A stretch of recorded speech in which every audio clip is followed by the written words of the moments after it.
Boundless Authenticity Podcast. It's another episode of Boundless Authenticity, and my guest today is Randy Veitenheimer, the founder of Creative Energetic Health, which is a combination of teachings developed by Randy over the last 4 decades, which uniquely combines healing techniques from quantum physics, Native American medicine, Chinese martial arts, Kundalini yoga, Ayurvedic, and traditional medicine. You can find Randy at energydoctor.com. That's DOK with a K. Remember that.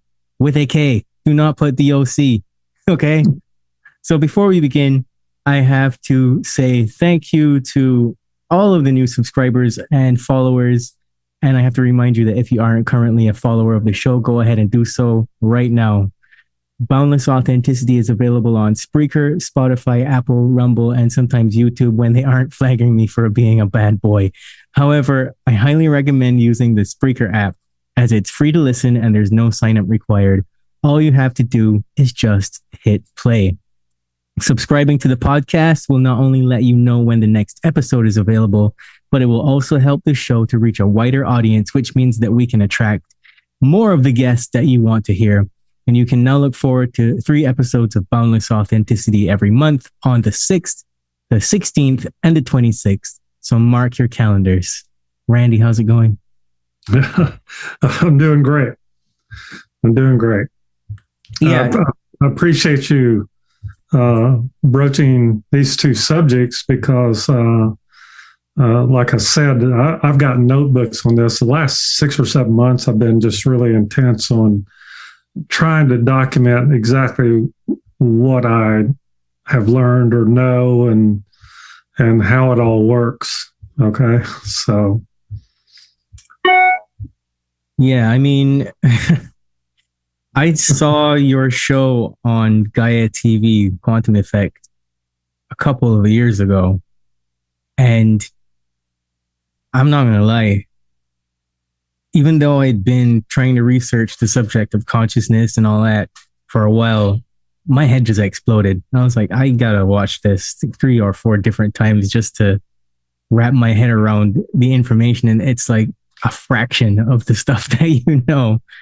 So I was like, I gotta talk to this guy about this at some point. So here we are. Let's start with general question. In your research, what is consciousness? Oh my goodness. When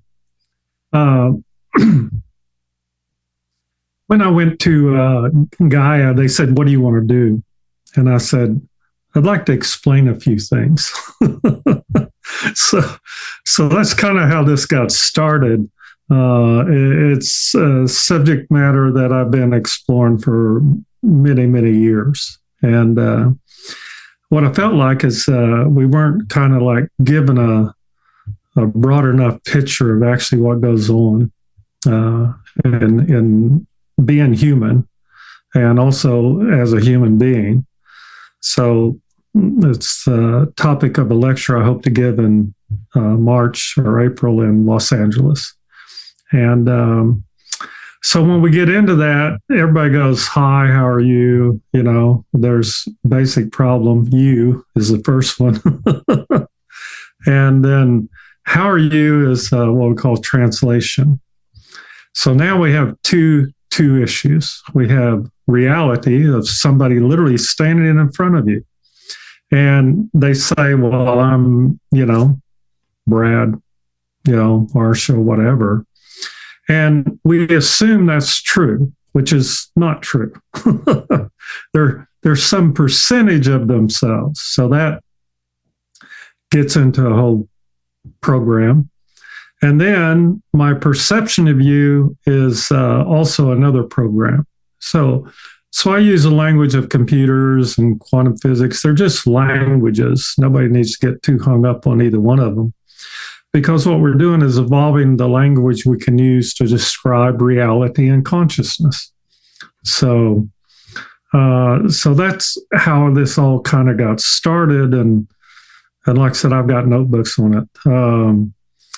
Consciousness itself, we'll just say, is nobody knows. That's the best language. They're going to tell you all kinds of things, and I use a lot of I tell people I had great teachers. I had country and Western music. I had rock and roll. And so Paul Simon in a song called Kodachrome, I think about all the crap I've learned in high school, and I got news for you. In college, it gets worse. Okay. And if you're relying on the internet, other than this interview and mine, it gets even worse and worse and worse, or stranger, because it's kind of like all attempts to explain consciousness deviate from consciousness, if that makes sense. It's like we go away from consciousness itself to be able to explain consciousness. And so that's the language when I got into in Gaia was I had to have a language for it. And so I called it number 1 and 0 reality. So number 1 reality, this consciousness and reality, because they're combined, is that the reality is the only form of consciousness we know, but at the same time, we might have had a priori consciousness. We might have had conscious before we were born, and we might have had conscious after we die. And having done that, I can tell you it's true. So when people relate this stuff about what reality is, it's like, I've got my own opinions about all of it. And consciousness is the same thing. So, very simple to answer your question. And by the way, if I get too far along, ask me a question or tell me to stop a minute, please. Consciousness is an interface. It's just that simple. And like I said, all attempts to explain consciousness are a deviation from consciousness. So we have an interface, and on one side is, say, Randy, and on the other side is everything else.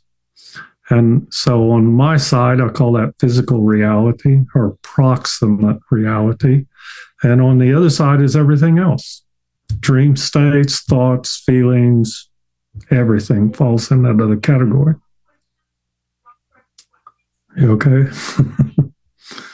It's a lot when you start looking at it. I mean, I work on people. The people say what I do. I reset people to be 100% themselves.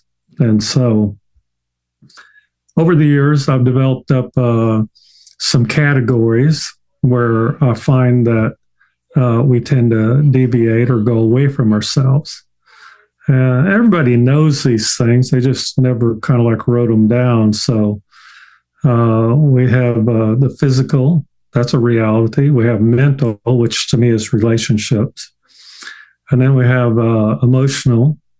And then we have spiritual, psychic, psychological, etheric, astral, causal. And all those are now starting to be in language that is accessible, or you start hearing about it through the media and the fact that people are talking about it. Whereas when I grew up, people didn't talk about any of this. Reality is what hits you in the face. That was the old language. So, yeah. And then we go, well, what does consciousness have to do with it? At one level, everything, and another level, nothing.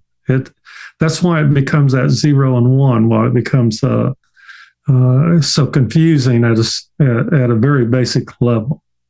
It's, to me, an endless, fascinating subject, like I said, I've been exploring. So, yeah, I'm thinking about all that you're saying, and the biggest problem is the language, I think. And when you watch a presentation like yours, the quantum effect, I feel like there's a split there, because some people are going to watch it strictly for entertainment purposes, and then others that are thinkers are going to watch it and they're going to go, what does that mean? And they're going to go into some kind of existential crisis, just trying to rewire and understand, because it then leaves you with question after question after question. So that's where we get into, what really is the nature of reality? Why is it structured in the way that it is. Yeah, the one of the things that happen, the shows are limited to 30 minutes or an hour or whatever. Sometimes the taping took 2 or 2.5 hours. So you can imagine how much conversation went on. I'd be speaking and the producer or somebody go, whoa, wait a minute, explain that to me. And I would have to explain all of it to the crew and everybody. And then they go, okay, now we can move forward, because it was something that they literally hadn't thought of. And as a new thought, they had to integrate it or become synchronized with it or become congruent with it. Congruency is when we can work with a new idea. I use a system of integration, synchronization, and congruency to explain how we play with the world or interact with ourselves and all this other language. Because we have so much data, so much information coming at us, that we have inboard filters that keep a lot of it away from us. And once you realize that, then you realize that you can learn great spiritual truths in country and Western music or rock and roll or just from a bunch of different sources. Primarily, the primary Bible should probably be science fiction. That'll probably get us in trouble. So why science fiction? Because it represents imagination, and that's another aspect of our reality, basically, that lies outside of consciousness.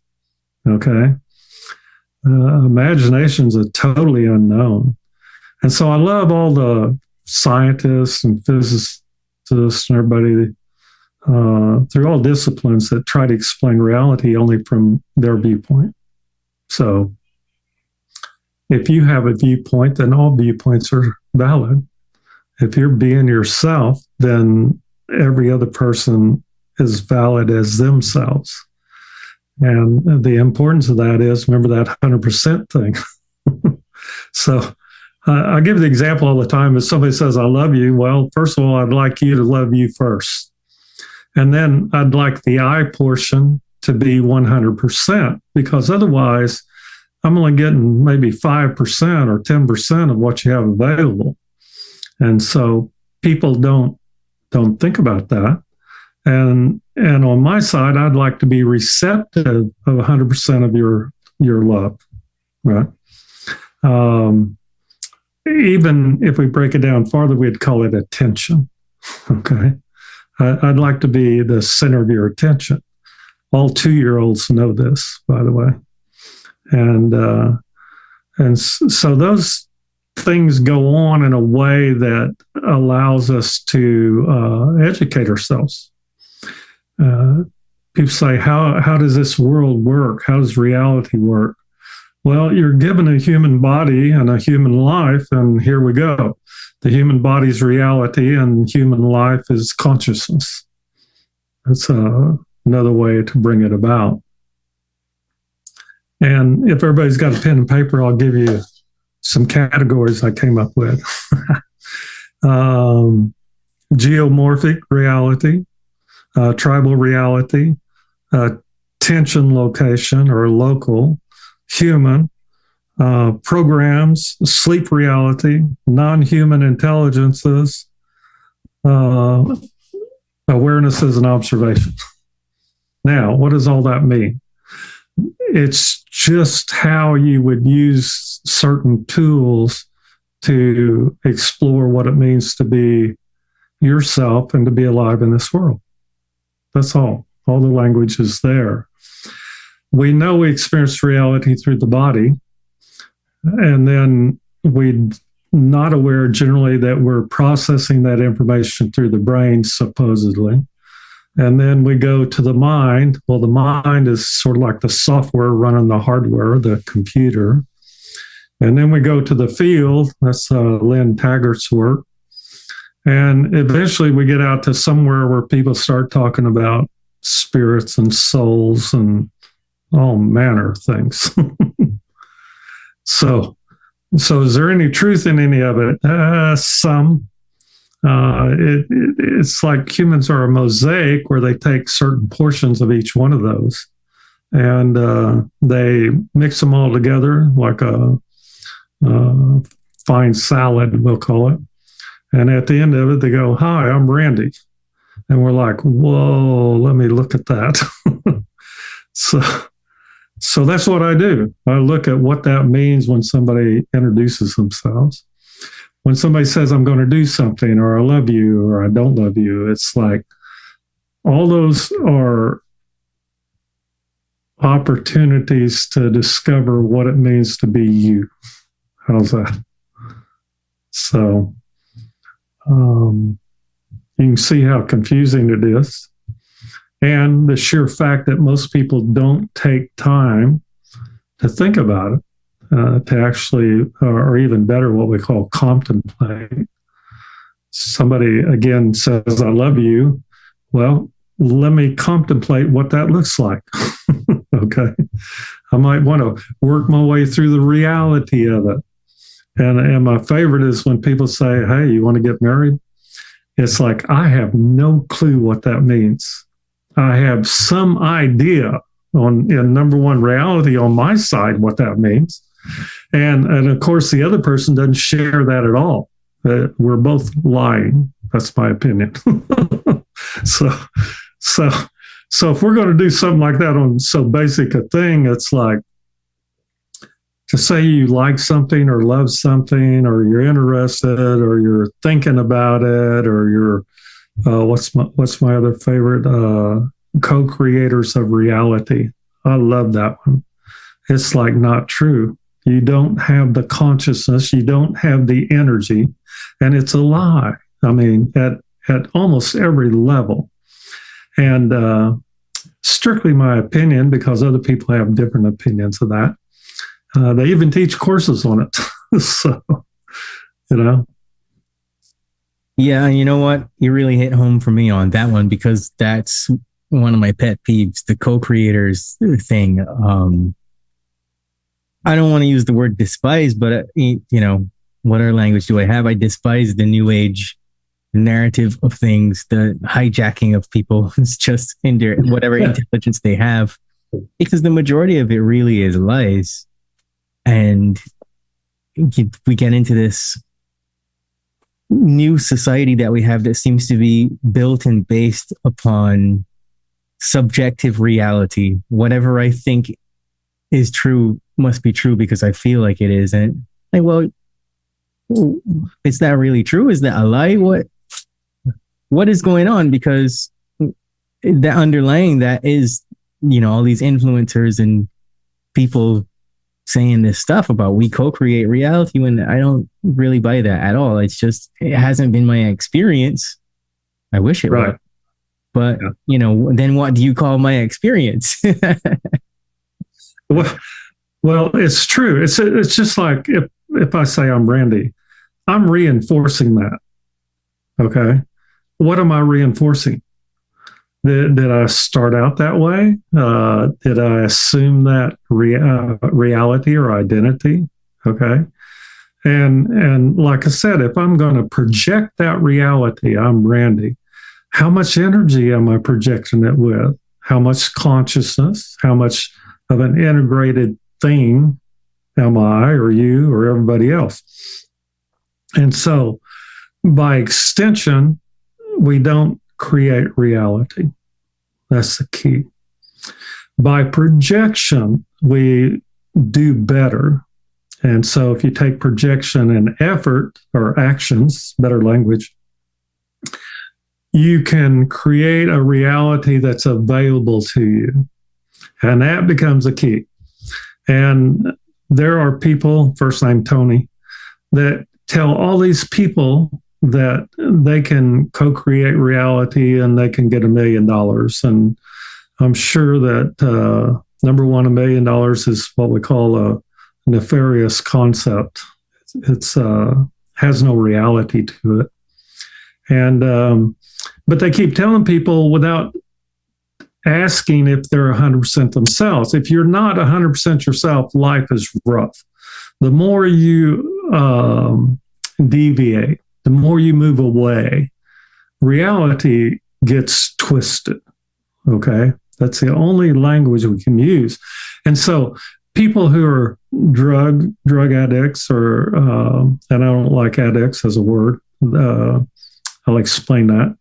Anybody that does alcohol or drugs or any other substance likes it. So I can't fault you for liking it, but I might fault you for doing so much of it that you disappear. And so the absolute identity of a person disappears under addiction. That's the language. And then the absolute identity of a person disappears because they face reality or experience reality on a daily basis. And so the result of that is that we tend to get filters and tend to block out and do all these things. And then we say, that's reality, and I want to extend it to other people. It's very low probability. Now, projection's is different. That's where you actually set yourself and pick a goal and move towards it, and by your actions. Your ability to acquire a reality, kind of like acquiring a car or house or a relationship, becomes based on that. And they don't tell you that. They might tell you, do this and this. I love the internet things. Do these 12 things and you'll be rich. Do these 5 things, you'll be rich. And I see a whole lot of people in the world, 7 or 8 billion, they're rich, but not in the way of $1 million, let's call it. And why the hell is that a metric? That's the first thing you should ask. So when they tell you all this stuff about creating reality, to me, it's absolutely not true, because the first one, geomorphic reality, says that reality is only what's available to you. And that's the first key that they leave out. As an example, if I'm in the middle of the desert and I want an orange, it's not available. I don't care how much you want to manifest it or think about it or create it. Where's the freaking orange, right? And that is a simple truth. Now, you can by projection, you can project yourself forward to a place where, dang, I could go to Florida and have oranges. Forget Southern California right now. And so that means I can get up out of the desert and by whatever actions, move myself to a new reality. And this is the part people skip, is that, are you or were you born somewhere? So as an example, if you were born in Utah, what's the chances you're Mormon? If you're born in Iraq, what's the chances you're born Muslim? And here we go, England, America, all these different places. And we don't question that. We say, hi, I'm a Democrat, I'm a Republican, I'm a this, I'm a that. And never think about that those options weren't available. So you just incorporated all of it as a stance, we call it in martial arts. And so geomorphic reality is very simple. If you want to change your reality, move somewhere else. Okay. Now, if you move somewhere else, what do you take with you? Your consciousness, your memories, your filters, your way of doing. And what happens when you're confronted with that new reality, a new consciousness, literally, you have to think different. And if you've never lived in Louisiana, you don't know what I mean. Because that's a whole nother way of thinking. And I love Louisiana, by the way. So, okay. Yeah. So you gave that list of types of reality, but what stood out to me was the part when you said non-human intelligences. What did you mean by that? Okay. People talk to their dogs, their cats, and they don't understand that human reality requires a receptor. I need somebody to look at me. Remember the 2-year-old? Look at me, look at me, look at me, look at me. They say it 1 million times. is without that receptor, we don't get enough feedback to maintain a social structure within our own mind of who we are, what we are, how we are. All that comes into play. So when we interact with an animal, I got in big trouble in a philosophy class in 1968 because of this. Somebody said a squirrel was stupid, and 400 people in the class, and I stood up and go, whoa, whoa. I mean, the teacher, Dr. J. Clayton Fever, I remember, he said, squirrels are stupid. And he started in about how stupid squirrels were. And I stood up. I said, okay. I said, what makes you think they're stupid? He goes, well, they can't do this and this and this and this, and they don't. And I go, look, they are uniquely themselves and able to interact with their environment at 100%. They have no deviations of depression and anxiety and everything, as near as I can tell. Okay. And they are extremely efficient at leading a life that includes being fed and taking care of themselves and their offspring. So to me, they probably occupy a higher level of evolution or consciousness than humans do, because we let everything interfere with us being human and being ourselves. Everything. And if it's not everything, thank God we have the internet now and social media for a dopamine rush.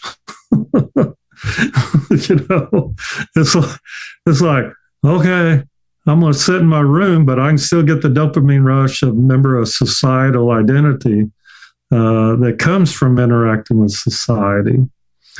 So Dr. Fever goes, thank you, class dismissed.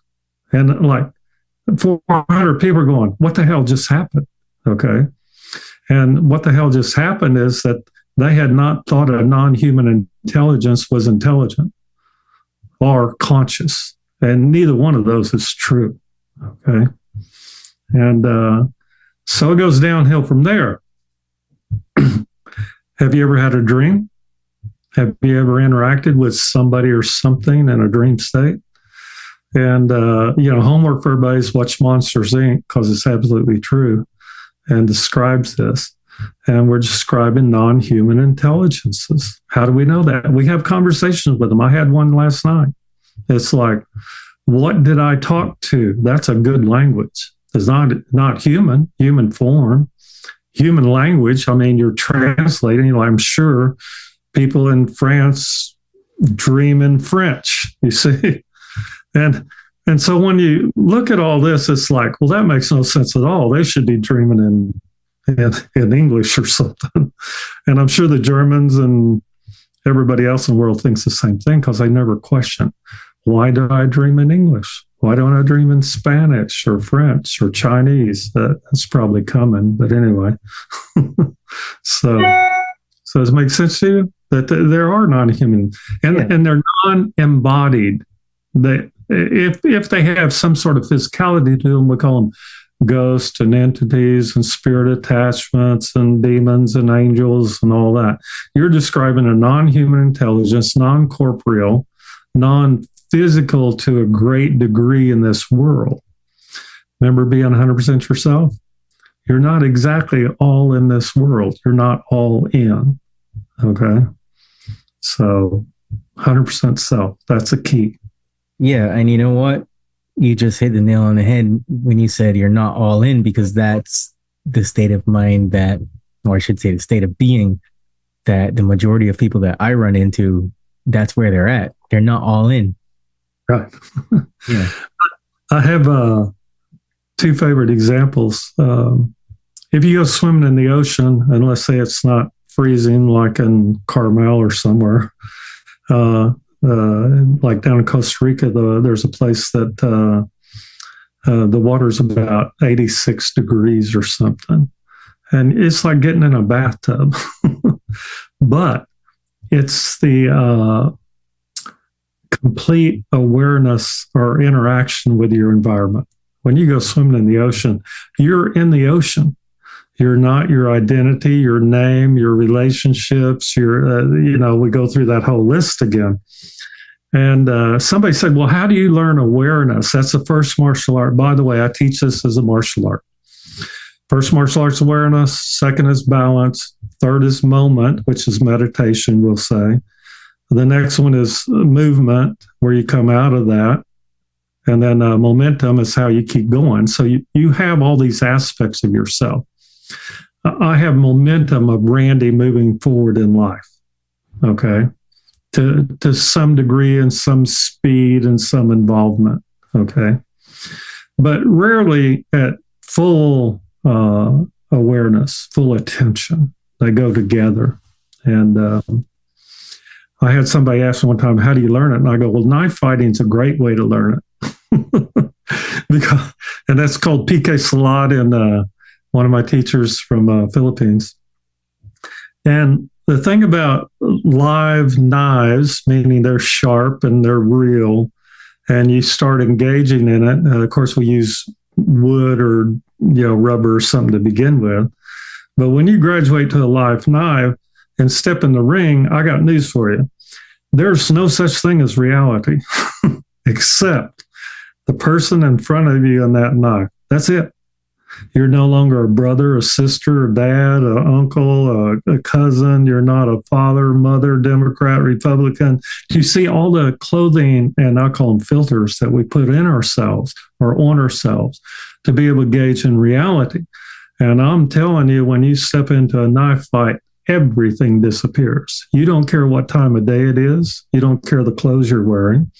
You don't care how many likes you got. None of that is going to help. And so that's what we call a rapid descent into reality. And we know this. We call them car wrecks. We call them illnesses. And yet at the same time, we don't contemplate them and go, wow, that was kind of like I literally felt really alive. That's the language that comes out. It's kind of like I survived a knife fight, like, woo, I'm alive now, And we don't hang on to it. It's another aspect of humanity. Like, why don't we hang on to positives? Okay. And you can find it all over in all the stories and movies of people want to relate to the negative, right? And I don't. It's that people say, "Why are you happy all the time?" I'm not like other people. So, right, and of course, I work hard. Yeah, of course. So, who would say that getting into a knife fight is a pretty negative experience? Say it again. I'm sorry. I said, of course, there's people who would say that getting into a knife fight is a pretty negative experience. Well, it's certainly an enlightening one. And the reason is because we're confronted with our mortality at that point. We're confronted with it to the point that we abandon all identity. People don't realize all this. All concepts of self are gone except self-preservation. And so you're really great fighters. Remember, I teach this as a martial art. Self-preservation becomes the goal of the day, not I want to win or anything else that goes along with how we view our actions. So we view our actions like win or lose. Well, there's neutral. That's the one aspect that people don't teach. And I can be neutral. It's like I didn't have to get in a knife fight, number one. People say, what martial art do I teach? It's called 10 Sons. There's 10 aspects. I gave you those first 5, but the primary martial art I teach is don't be there. And what that means is temporarily, like, don't be there. Don't get on the plane that's going to crash. Don't get in the car that's going to wreck. Don't walk in the store that's going to get robbed. It's on and on and on. And what I'm saying is your conscious awareness as yourself and identity for self-preservation should prevent you. And we know that because most people live long lives, we'll call it. And what that meant is they were in some degree avoidant of reality. And other people were engaging of that reality. And boy, that'll make you crazy. So... Yeah, that reminds me of some conversations that I frequently have with people because, they say crazy stuff like, well, I don't like meditation. I don't know how to do it. I don't think I can meditate. And it's like, well, how are you supposed to figure out who or what you are if you don't want to do that? Right. Don't you go to sleep at any point? Yeah. Yeah, it's a feedback. And I call it a mirror. And when you first start meditation, the mirror is a long ways off. We'll put it that way. I really can't see myself. I teach a simple meditation. First of all, the purpose of meditation is to get to the end of it. No matter which one you do, you can find millions of them all over the place. And when you get to the end of it, you actually have a moment or two or three of being yourself, theoretically, in that blank space, the in-between, the neutral. And I teach you just sit on the floor at night in a dark room, and your sacral area of your lower back and middle of your back and back of your head touch the wall. And it's very unnatural. You have to sit very straight. And you close your eyes, and your hands and feet, I don't care where they are. But the idea is that you would inhale deeply and then go out loud or whispering. I got up this morning, I did this, I went here, blah, blah, blah, blah, blah. I ate breakfast, and then you'll run out of breath, and you another deep breath, and I did this and saw these people and interacted, and people hated me, and I love somebody. And anyway, you keep doing that breath till you end up, and now I'm sitting in my bed. At that point, I say, tell yourself the following, like me, Randy, I love you, Randy. It's called a reciprocal meditation. And what that means is that I have gone through the process, number one, of clearing my subconscious.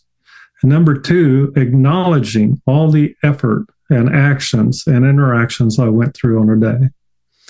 And at the end of it, I want to kind of like have an expression of gratitude, like I thank you. I thank you for making it through the day. Now, in that blank spot right after that, you may have a thought of going here or doing this or whatever. You don't need to. But now you can go to sleep. You have meditated. You have got to the end of it. And at the end of it, you experience some concept of presence in the present moment. And at that point, the mirror of consciousness should be present for you to look into. You should be able to see yourself. And you should be able to say, wow, that was an interesting day, but tomorrow I think I'm going to do this. And then don't go any farther than that. Just go to bed, because tomorrow I'll wake up and we'll figure out what that one looks like. So that's a meditation anybody can start with. And they get progressively worse. I did one for 3 years, every night, 11:30 to 12:30 at night. And it's an hour-long deep mantra meditation. It's a horrible thing to do because it just forces you to abandon all your filters and all your experiences and memories about what life really is. You end up being yourself at the end of it. Now, most people in their life are trying to run away from being themselves as fast and hard as they can. And if they're not, they're blocking what interactions would advance themselves or expand their consciousness. That was another conversation with Dr. Fieber about how we go through life. We either expand our consciousness and become more inclusive, or we contract it and put up filters and blocks and thereby limit our ability to expand with reality, because reality is pretty overwhelming for most people. They don't like it. So people say, why don't you teach reality? It's not a popular subject. And then, well, why don't you teach conscious? Oh my gosh. It's like, I can find Joe Rogan podcasts on every subject in the world. And I don't know that any of them are self-improving. In other words, the idea, just like the meditation, that's the way you can improve yourself. Well, improve's a bad word. You can be a better person. No, you can expand your awareness of your own self. Now, that becomes all spirituality or enlightenment and everything else. And if you're unable to do it in this lifetime, it's real simple. You'll die and experience it then, and you didn't have to actually go through all those hours of meditation and everything. Another one of my bad jokes. so. Yeah, I was just about to say, please don't go listen to Joe Rogan. don't do that. Number one, then you're not listening to us, and then number two, because of what you said, there's nothing on there that's gonna really help you. It's just conjecture. Most of his guests, I don't think he's knocking down your door to get you on there at any time. Oh no. Well, and I'm not finding fault with it. It's how humans entertain yourself. And if you don't know how humans entertain yourself, go on the internet, right? And if the Kardashians get 10 million hits and you get, 30, it shows just basically where they're at. It has nothing to do with you or them, either one. But as a statement of society, now that's a whole different game.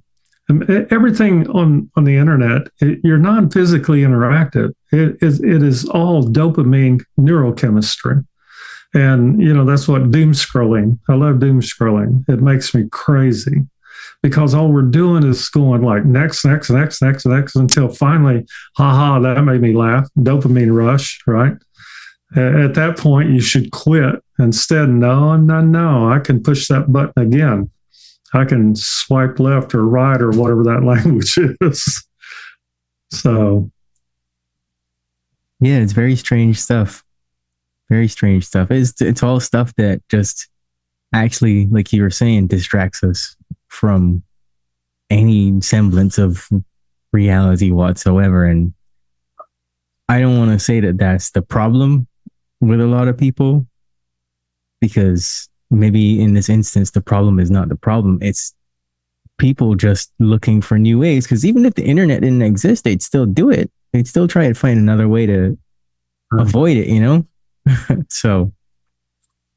Well, I'm old enough to remember before the internet. Yeah.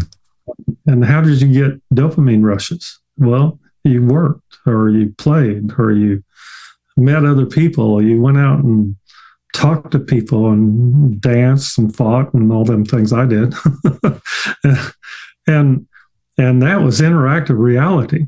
And I have another list here of like virtual reality, augmented reality, all these others that they've introduced. And the answer is yes, they are a reality. They're not this reality. Remember that deviating away. The neurochemical response may be identical, but it's a small portion of the totality of what it means to actually meet somebody. And I use the example of country and Western dancing. Country and Western dancing, especially the slow dances, you're pretty much yourself and aware of where you are and who the other person is. There's not much hidden in your body language and language, and it's kind of like swimming in the ocean again. And now we take all that input out and make it all visual or auditory, and there's a lot lacking in it. It's like I said, I remember prior to the internet, the data densities, the language I use, and the intensity of that information interaction were far greater. It seems to be something that's atrophying in people and nobody talks about. It's a loss of certain skill sets, being social. Remember that? And if it's happening in relationships, then probably it's happening in emotions. Excuse me. Our mental faculties. I mean, it goes on and on and on. All this represents a deviation from that point in the 90s where the internet became available. So it's a significant point in human history because you don't need a good form theoretically. You don't need a perfectly formed brain in order to interpret reality because the programming, the software is taken over. And we know that in computers we can replace the hardware, we can upgrade NVIDIA, but the companies that make the most money are the software companies, the ones that are programming you. And here we go. Well, I'm not programmed. Oh yeah, you watch TV, you go to movies, you read a book, you have certain religious or political preferences. You don't have those. You're just being programmed, and you're going, oh yeah, that's the one for me. All right. And so we go back to country and western, and looking for love in all the wrong places. That's the language. Like I said, you can learn all this in country and western music if you just pay attention to what they're saying. And we don't accept it as a valid order of saints or gurus or whatever, but I'm telling you, George Jones can teach you a lot. So, and people are going, who, what? You know, this is stuff that we had to rely on. You know, how about Journey? I want to know what love is. well, go ahead and put in, I want to know what reality is or consciousness is, and you'll draw a blank. And then I want you to show me, yeah, well, that's off the table. I ain't got a clue either. So instead, why don't we go get a drink? Why don't we dance? Right? Dance being better. So. Yeah, you're right. I mean, my favorite thing is these days is everybody's like, I'm not programmed because I've done all this stuff that has allowed me to escape from the matrix. And I'm like, okay, well, first of all, if you're calling it the matrix, somebody told you that that's what it was. Right. Exactly. It's remember that non-human intelligence, even the idea that we're intelligent becomes suspect. People say all these things. I love the gurus and pundits and the experts and scientists, and golly, I don't care who you are, even me, I might be giving you a limited view, although if you gave me about 6 months, I could probably get you to a certain point, okay, where you could at least question reality or conscious in an effective manner, because all we're doing is learning about ourselves. Everybody goes, what's your purpose in life? Well, I'm telling you, it's to learn about yourself. That's it. And your body was given to you, your conscious was given to you to learn about it. You can forget about learning about the world. It's infinite. And of course, now we go into dream states and everything else, and it goes beyond infinity. But if you take your whole body, your whole life was given as a learning experience, then you're well on your way, because now you want to experiment with that to some degree. Okay? Not to the point of addiction, by the way. So, my opinion. Right. So where do you stand on the narrative about a spiritual being having a human experience? What do you think? Very popular. Okay. And here we go. What's a spiritual being? Okay. Non-corporeal entity. It doesn't have a body. A spiritual being doesn't have a body. And then what's the rest of it again? I lose it when I think about this. Human body. Well, you skip that. And the reason I know that is because the practice I have comes out of what's called medical Qigong therapy, Qigong. And it's a set of exercises, meditations, and interactions where you develop the ability to be interactive with your own body. So the first lesson is to control your breath. And here we go from there. Control your eating. Now, these are all physical reality. You control your blood pressure and your blood flow. And I mean, on and on and on. That's just first level, because when you go behind it, then you are interacting with the actual program. Like, why does your heart beat? Come on, you're human. It's like, I can tell you, this area of the brain, right? Or actually, it's on this side. The third area of the brain controls your heart rate. When you have heart problems, the doctor goes, you have heart problems. And in my case, I went, no, the third area of my brain apparently has a malfunction or has been, hit one too many times with a baseball bat or something. And it's not functioning properly. So I know my heart is malfunctioning, but I want you to fix this so it can go back into status. And they don't want to deal with software. They can't deal with software. No doctor I've ever met deals with software. They don't deal with the fact that any function of the body is operated by the brain hardware, CPU unit, that is in turn operating on the basis of a software program. And then we go, well, where's the software program? What is that software program? And we go, let's call it spirituality. And it's like, and that doesn't make you laugh. I mean, okay, you had me right up until the end. That it's like, oh my God, I got to quit that language now, right?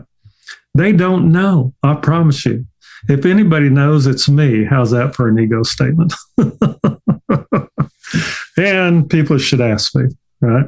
They're not going to like the answer. But in the meantime, oh man, let me sell you a course on spirituality. Hey, let me give you some ashwagandha. Let me, let me give you some mushrooms or whatever. And it's just not true. So here we go. First martial arts awareness. That's it. You're starting to be aware of your body and how to make it function the way you want to. Most people can't. I up my metabolism. Why? Because I ate too much. So I can either gain weight or I can up my metabolism. Well, upping my metabolism seems like a more efficient way to deal with that. You see? And it just goes on and on and on and on. But once you go beyond those, you start interacting at a different level. And ultimately, like where I, in my current studies, is can you work with your genes and your chromosomes and DNA?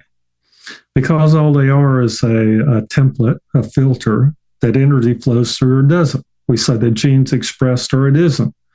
Well, the energy flowing through that is so minuscule that a thought can interfere with it, especially one that's been trained to think kind of like with 100% of their consciousness.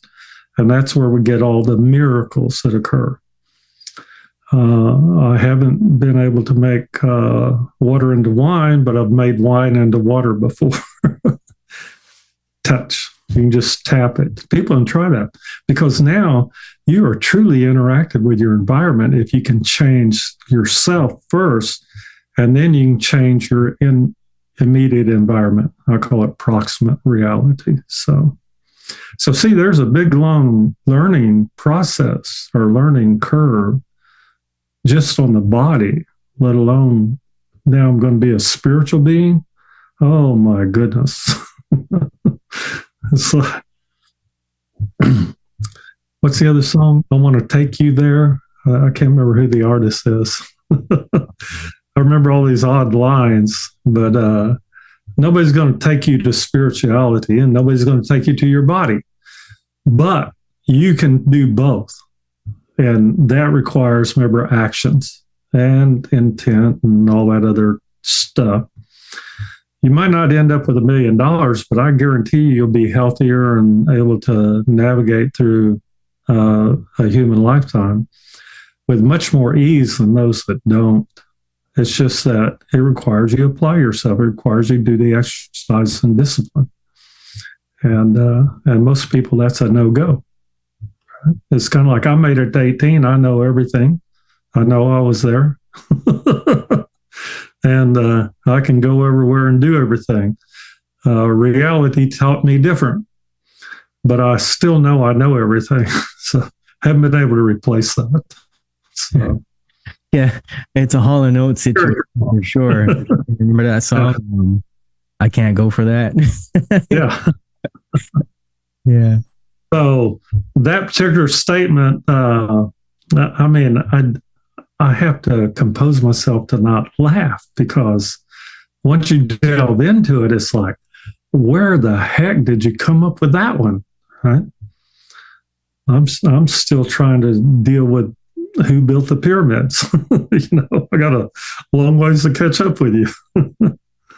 Right. So you mentioned the mushrooms thing or whatever. I mean, I really personally, this is my opinion, I don't think that psychedelics have a place in any of this. It's just another distraction. No. One of the things in my training, my teacher said, okay, you can have one beer a week, like no alcohol, right? And it is very interesting to have that beer became a goal. Like, oh, I got to work all week and everything and do all this other stuff. But man, on Friday, I can have a beer. That's insane. Okay. Well, why? You accepted the program or the limitation. And then they said we could have one a month. And by the time you got to a month, you didn't care if you had one or not. Okay. Which is proper. Okay. And then you have one a year. And I did all this. I mean, we would follow these precepts to see what they meant. And one of my friends at the end of the year goes, hey, I've saved up 12 beers, man. We can have a good time tonight. And I hadn't thought about that way. But the idea is that you go away from anything that would interfere in your ability to be yourself and experience reality as it's presented. Okay, that's the language. And once you go away from it to engage reality in a drunken state, not that I ever went to the Rio Palm Isle in Texas and got drunk and got in a fight, but that would probably be the outcome of all that. You follow all that? In other words, like, I don't have to absent myself. And what happens if I absent myself by drink or drugs? What tends to happen? I tend to get in a fight. Well, who's the fight with to begin with? You. It's all internal. So the primary thing that happens with all these subjects is that I studied what's called internal martial arts. It's what I teach. It's the ability to go in and regulate your breath, your blood pressure, your temperature. It just goes on and on and on. And eventually you get to where you can interact with another person, and then their organs and their energy flow and their software set, which is their DNA and chromosomes and genes. And you can learn techniques to be able to reverse some of that. And to the degree you are able to, and here's the other part of reality, to the degree they are able to participate in that new reality. One example, people win the lottery, all the money's gone in a year or two, and they're right back being the way they were. They did not take the opportunity to expand themselves or improve themselves to come out of that state that produced the consciousness that repeated itself. And we call that marriage, by the way, if you've been more than once. So we are in big trouble on this one. Don't worry. I don't. Oh my God, I can't tell you talk bad about all that. Yeah, I don't think we've said anything that is going to get. Everybody thinks it. Yeah, I try to bring these conversations out because this is what. In fact, I'm not even in a position to say that this is what the world needs, but this is what the people that are going to find my show need. This is probably looking for, and they don't even realize it, right? Yeah. Well, I think people should listen to this because everybody else has what I call a singularity of viewpoint, and it's pretty locked down by the time you're 18. And to me, that's a disservice to you being you and you in this lifetime and your contribution to society or spirituality or whatever. In other words, you owe it to yourself to be the best you that exists. And I used to say, if God made you, I'm all for it. And we don't have to get into specific historical figures where maybe they shouldn't have existed. And we don't have to go to history. We can go to recent events. And there's a lot of people that think certain people shouldn't exist, which I always think's funny, because the reciprocal of that is you shouldn't exist. What if they had the same opinion about you? And once you do that, your eyes open up and go, I don't have an opinion about anybody existing. I don't find fault. I don't go into judgment. They call that a high spiritual state, by the way. So, yeah. Dr. David Hawkins wrote a book I recommend people called Power versus Force. David did an amazing thing. Remember, I know everything. So the first lecture, there's about 20 something of us there. And I said, hey, David, at the end of the lecture, I already know all this. And of course, he raised his eyebrows. And I said, but I want to thank you for putting it into a format, into a set of calibrations, a set of numbers to take it out of emotion. And for that, I'm eternally thankful, because I knew all this but couldn't relate it properly to people. So in Dr. Hawkins' book on truth, Power versus Force, he wrote 14 of them. 500 is the level of love. Under 500 is intellect. And spirituality occurs at 700-800, somewhere up in there. Human existence has its highest form on this planet, as sure as I can tell, is joyfulness, because that apparently is a state we start in. Remember the 2-year-olds. So when we understand that, to go beyond it, go live in a cave, and yeah, you can kick yourself up 6, 7, 8, 900. Yeah, but you're going to be a pretty worthless individual as far as daily activities. Okay. So that's where we get all this, like, oh, be in a cave and meditate and be a vegetarian. and you'll reach enlightenment. Yeah, but you'll be pretty worthless for being a human. And then we idolize that and make them our gurus and avatars. And it's like, I need a break. I need to go watch some Joe Rogan or somebody. And what I'm doing is distance myself from reality. So that's it. And in doing so, I distance from myself. And it's like, wait a minute. I like ice cream. I like swimming in the ocean. Those are experiences of you experiencing yourself. When you watch other people, it's you're experiencing them. That's that deviation away from consciousness. So, isn't this fun? You can go round and round and round, but don't get lost. Okay? Yeah. So, just to, for shits and giggles, as they say, what is your take on the UFO debacle? Is it happening? Is it not happening? Because again, I see this as another attempt by certain groups of people to kind of hijack people's concepts, their perceptions of things, and disclosure is happening and the aliens are coming. They're going to change everything and you're going to make us happy. Or it's the channelers. They're like, oh, I've just talked to 12 Pleiadians today and they say everything's going to be all right. Or conspiracy theorists, the aliens are going to come and Project Blue Beam, it's going to destroy us all and stuff like that. What do you think about that? It's a good storyline. It's been around forever, right? It appears in history. It's a great storyline. And when you look at it and say the words like narrative and storyline, and you're talking about a way to move people through their emotions. It's like UFOs. UFOs. Oh my God, we're all going to die. It's you go into that fear state. Anybody that wants to know two things: unidentified flying object.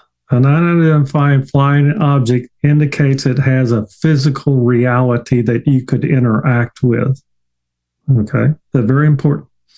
If I landed it on the lawn of the White House, that's what I always say, or the National Mall, I charged $5 and people could come and look at it. And they could talk to the alien, ask questions, let's say if they were. In the last 70 years, 80 years that I know of, there has never been one craft displayed in a public venue as a UFO. Okay? Zero. Everybody that talks about it, zero. It's, I use the example, I kissed Marilyn Monroe. Well, she was dead by the time I came along, so that's not exactly true. So the data density for the truth of what they're saying is like 0, 0, 0 through the conscious, subconscious, unconscious, and a whole bunch more. Those are the breakdown in our mental faculties. Now, some brilliant person came along and go, let's call them, let's see, what do they call them now? What do they call them? Something. You talking about the UAP phenomena, aerial phenomena. What are they? There's I see the language so often. Unobserved, UAP, unobserved aerial phenomena. Now, a phenomena is like a thought. There is no reality to it. There's no reality except some sort of like abstract data density that's so weak that it's the equivalent of saying I met Napoleon, or something. I mean, there's no truth to it. So by changing the narrative from an actual object, now we can talk about all kinds of crap like aliens and whatever, and there's no reality to it, but nobody ever questions it. As an example, I wanted to print a T-shirt that says, "Bring back alien abductions." It's like, what's wrong with that? And the answer is, in all this mess, we have somehow abandoned alien abductions because now the aliens are our friends. I should do a Budweiser commercial, So you follow like UFO and UAP. So here's how you could educate yourself. Isaac Asimov wrote a book, Childhood's End. Read it. Came out in the 50s or something. He wrote it in the 40s, which is when I was born. And it's like, it's going to tell you everything you need to know about it. Okay. The second thing, there's a book recently came out. I think it's called The Invisible Man, and I'm sure I'm not got that right. It's about T. Thompson Brown. And if you read that book, you're going to find the whole history of UFOs. Okay. I mean, that's it. And then the extension of that occurred from UFOs to, what do they call them? Alien reproduction vehicles. Well, that was a staple of science fiction in the 70s. And I have a bad problem of a kind of infinite memory on all the science fiction books I've ever read. And remember, I think it's an appropriate religion. And these stories have been around, and then they get appropriated by different personalities, and they show up on TV shows, and people are like, oh my God, you know all about aliens. Well, just put one in the middle of the National Mall so we can all agree that's an alien. Okay. Now, if it's a unidentified aerial phenomenon, you can paint pictures and describe things with words. All day long, that's not an alien. You can describe all these ships, and it's almost like a laser pointer going across the floor and the cat chasing it. And we go, wow, look how fast that moved. And then if you look at the physics, the actual mechanics of that, you find out that maybe there's been some liberties taken with whatever current state of physics we have. Now, that doesn't mean there's not more areas of physics. I delineated 15 different physics. Quantum physics is number 4. So you can imagine tensor physics is another one. I mean, there's all kinds of physics out there that we're operating on. and they're much more explanatory of quote unquote UFOs or saucers or whatever. Now, I saw stuff in the 70s when I was at some of the military bases I worked on. And some of those developments in craft, they just now admitting that they exist. That's 50 years. You don't think there's been progress? It's like the other thing occurs is just like an iPhone. You buy an iPhone, I don't know, 15, 16. You don't think that iPhone 20 doesn't already exist? You know? So if we take the lead time on it, it's like, it's not what you see now. It's what exists, what we would say 10 or 20 or 30 or 40 years out in the future. Well, it already exists. We just haven't caught up with it. We're just in iteration 5 and they're on iteration 19. And we could delineate all that and explain each level and how you get there. But T. Thompson Brown talks about anti-gravity. Anti-gravity has been around forever. I was sitting in Alaska with a friend of mine, a scientist, physicist, and we worked out that we could probably produce an anti-gravity, meaning the gravity negation device. Okay. It's not that hard. And if you read those 2 books, you start going, this is something I could do in my garage. So you can see what the problem is. You didn't do the research. You didn't expand enough to get beyond our scientists and experts and all the crap you learned in high school back to Paul Simon. So that's the whole story, folks. You know what, Randy? I think we're going to have to do another episode. I'll pick another topic. But I think that's where we're going to wrap it up for today. Sure. And thanks for being on the Boundless Authenticity podcast. Can you tell everyone where they can find you? Oh, yes. I believe in interactive humanity. You can reach me at energydoctors, spelled with a K, at me.com. My phone number is 202-904-9560. All these people don't want their phone number out there. Oh yeah, I want to. How do you learn? You learn from other people. So I like talking to people because I learn more. I'm on Facebook and all the YouTube and everything under my own name, Randy Veitenheimer, and under Energy Doctor and whatever else. I mean, there's a bunch of stuff out there. I have a lot more. I've decided I'm going to start putting out some information on some of this stuff.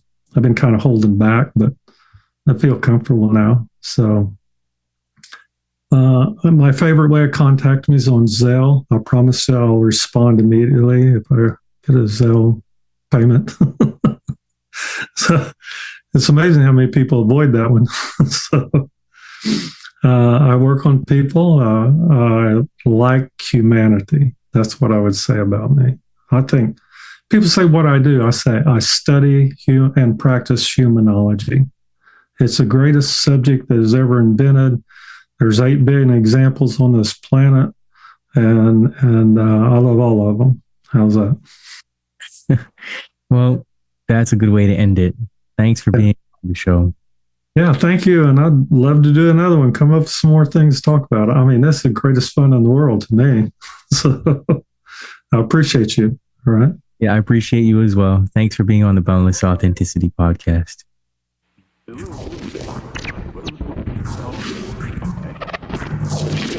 You're listening to the Boundless Authenticity podcast, where we discuss everything related to the evolution of human consciousness.